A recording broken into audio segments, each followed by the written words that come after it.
Okay, I got a lot of feedback about this subject, so I definitely wanted to share a short video because I did do some research for you all.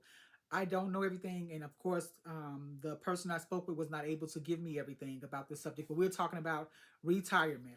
Now, the truth of the matter is, a lot of people are afraid to retire, or they're wondering if they will have enough for retirement because many express the fact that they don't have enough for living right now, whether you're 40, 50, 60, and some people are in their 60s and close to 70s and they still cannot retire.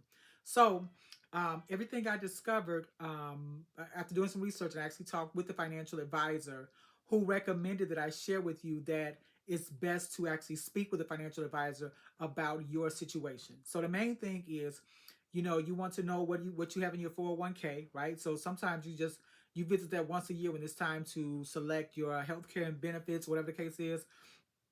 So you want to figure out, okay, what do I have? If I was to retire now, what would I get monthly? You want to have that information. A lot of companies do not offer the pensions that my father, my grandfather, and my grandmother, had. They don't have those options. We know that. So what do you do? So there are investments that you can make. I understand some people actually are into stocks and bonds and they live off of the interest and they know how to work the system. I am not an expert in that at all. But January is a really good month to kind of look at, okay, so if I retired in 20 years, if you're 30, maybe 40, 20 years, what would I have? If I retired in 5 years, what can I expect to get? And if you read certain articles online, they will tell you things like prepare to downsize. Well, sometimes downsizing in itself would not save you money because if your mortgage is $1,500 and you have 27 more years on it, or you have 15 more years on it, the downsizing option is not speaking to what you can do after you retire with limited resources. So you understand limitations that you have, understand what you can do, and sometimes it might be a good idea to actually start searching for other employment opportunities or options for money, additional income now. A lot of us are gifted with different things with our hands. Some of you all can cook. Some of you all can sew. Some of you all can do a variety of things. And it might be a good idea to see if you can monetize any of the stuff that you can do so that you can have additional income now that you can start saving. You can also look into, I forget the name of it, but it's through life insurance benefits. I don't know if it's I want to say UI something.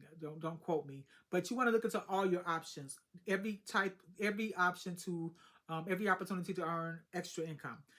For those of you who have gifts and skills that are marketable and you've just been giving them away because you're not you're afraid to sell them, or you're afraid that you won't make money off of that, you might want to reconsider. So the main thing, the main takeaway is speak with the financial advisor. Now, I do have two names, and if you want those names, I can give them to you. I don't want to. I know everybody's not interested in, a financial advisor that I would recommend. You may have your own, but it's time to visit him or her, call him or her this week to kind of figure out, okay, let's look into this again and let me see if I'm on the right track. Sometimes you just need to know that you're on the right track. That if it's time to retire, you can. My pastor, as you know, he's a certified public accountant, and he's a businessman. And so he has his affairs in order just based on information that he shares with us and the wisdom that he gives. I actually am connected with a few ministers who are younger, and they are just working with the salary or the income that they get or the offering that they receive from the parishioners. There is help and hope even if you are in a non-traditional role like a pastor, a bishop, or whatever, pope, priest, whatever your role is.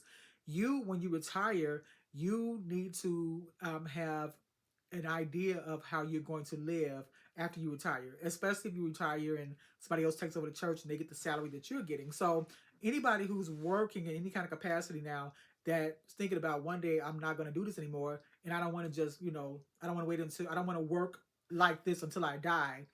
You need to speak with a financial advisor so that they can tell you what you can do, and they'll give you a lot of information as far as how to eliminate your debt, how to bring your debt down so that you can start saving money that you will be putting toward debt. Most people are paying credit card bills.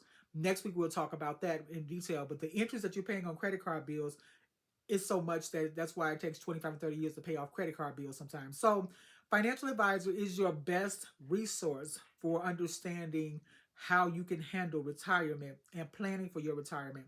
But January is a great month to kind of reconsider where you are and what you're doing, and if what you're doing is going to work for what you're trying to do in the future. Okay, so I hope this information has been helpful. That's what I have to share on the retirement information. So it's not a lot of information because the information I received is it's hard to actually verbalize in a video, but everyone should consider speaking with a financial advisor so that you can make sure you are well prepared for retirement, no matter how close or far away it is. Okay? Hope this helps. Tam G. Bryant. Have a great one.